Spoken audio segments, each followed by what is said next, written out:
भारत ने गुरुवार से गुजरात के कच्छ क्षेत्र में अपना बहुप्रतीक्षित त्रिसेवा सैन्य अभ्यास त्रिशूल 2025 शुरू कर दिया।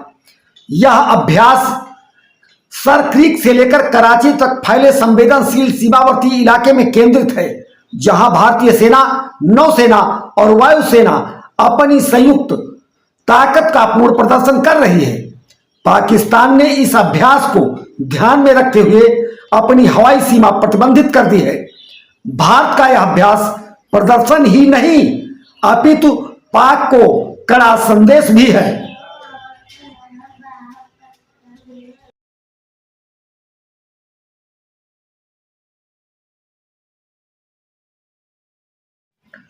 राजस्थान के करौली जिले से एक बड़ी दर्दनाक सड़क दुर्घटना सामने आ रही है। आज हिडौना मार्ग पर स्थित क्वादर गांव के पास एक निजी बस अचानक अनियंत्रित होकर दुर्घटना का शिकार हो गई। बस स्कूल के बच्चों को लेकर जा रही थी। बस के पलटते ही चीख पुकार मच गई। घायल बच्चे खून से लथपथ सड़क पर रोते बिलखते रहे। स्थानीय ग्रामीणों ने बस के अंदर फंसे हुए बच्चों को बाहर निकाला। बच्चों का इलाज अस्पताल में चल रहा है। प्रधानमंत्री मोदी ने राष्ट्रीय एकता दिवस के मौके पर कांग्रेस पर जमकर हमला बोला। उन्होंने कहा कि कांग्रेस ने अलग संविधान बनाकर कश्मीर को देश से अलग कर दिया। अब कश्मीर 370 धारा को तोड़कर मुख्य धारा से जुड़ चुका है। उन्होंने घुसपैठियों को आंतरिक सुरक्षा के लिए बड़ा खतरा बताया।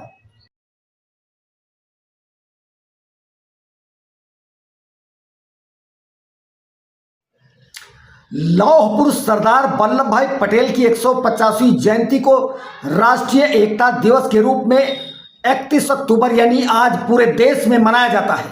1947 में पटेल ने 560 से अधिक रियासतों को एक साथ लाकर राजनैतिक इकाई का निर्माण किया था। स्टैच्यू ऑफ यूनिटी पर आयोजित सभा में पीएम मोदी भी आज उपस्थित रहेंगे। केंद्र सरकार ने बताया कि जनवरी से लेकर अब तक 2790 भारतीय नागरिक वापस लौटे हैं। ये वे नागरिक हैं जो अमेरिका में गैर कानूनी तरीके से रह रहे थे। हमने उनकी प्रामाणिकता और नागरिकता का सत्यापन किया है। यूके की तरफ से 100 भारतीय नागरिकों को भी डिपोर्ट किया गया है।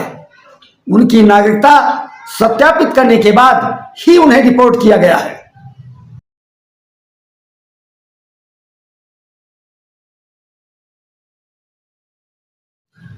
विदेश यात्रा से लौटे पाकिस्तान के आर्मी चीफ मुनीर ने खैबर पख्तूनख्वा में एक कबायली बुजुर्गों की सभा बुलाई।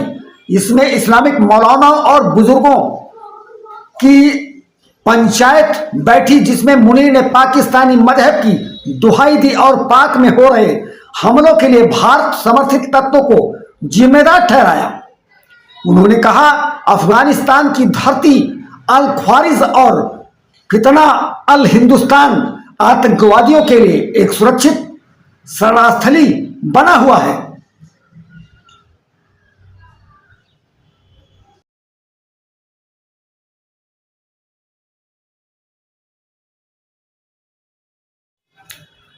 सीमा सुरक्षा बल बीएसएफ के जवानों द्वारा राजस्थान भारत पाक सीमा के पास घूमते हुए एक संदिग्ध दिखने वाले व्यक्ति को पकड़े जाने के बाद सुरक्षा एजेंसियां अलर्ट मोड पर हैं।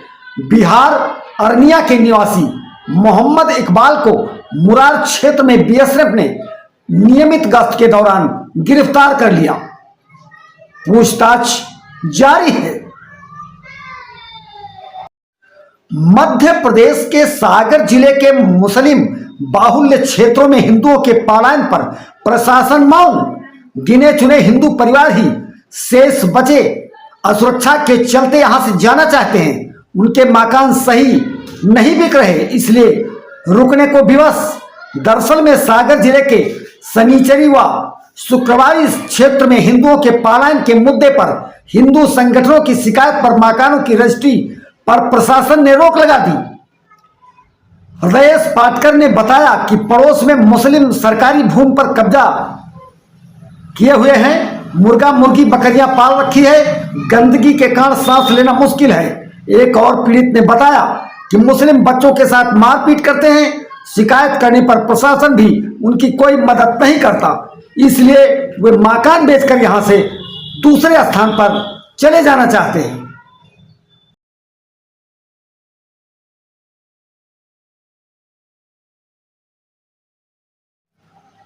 अफगानिस्तान के बीच रिश्ते लगातार बिगड़ते जा रहे हैं। ऐसे में अफगानिस्तान के कार्यवाहक गृह मंत्री सिराजुद्दीन हक्कानी ने गुरुवार को काबुल में एक भाषण में कहा कि उन्होंने इस्लामाबाद को चेतावनी दे दी है कि आक्रामकता का कोई भी कार्य काबुल बर्दाश्त नहीं करेगा। अपने इलाके की रक्षा हमारी प्राथमिकता होगी। फर्जी वैज्ञानिक बने अख्तर कुतुबुद्दीन ने चुराया परमाणु डेटा।